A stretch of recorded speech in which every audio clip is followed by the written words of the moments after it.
અમદાવાદમાં ડમ્પરના કારણે સતત અકસ્માત થઈ રહ્યા છે, ત્યારે ખોખરામાં પણ ગત 18 ડિસેમ્બરની મોડી રાત્રે એક્ટિવા પર જઈ રહેલી 22 વર્ષીય યુવતીને પૂરપાટ ઝપટે આવતા ડમ્પર ચાલકે પાછળથી ટક્કર મારી હતી, જે ઘટનામાં યુવતીનું ગંભીર ઈજા થવાથી ઘટના સ્થળે જ મોત નીપજ્યું હતું.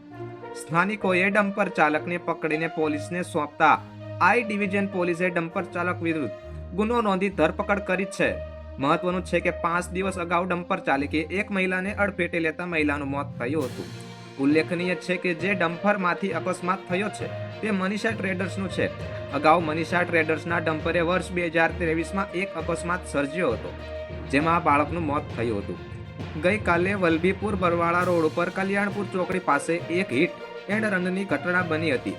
એક પિકઅપ વાહનની અડફેટે આવતા ઋષિરાજસિંહ હાલુભા ગોહિલ નામના યુવાનનું ભાવનગરની ખાનગી હોસ્પિટલમાં સારવાર દરમિયાન મોડી રાત્રે મોત નીપજ્યું હતું.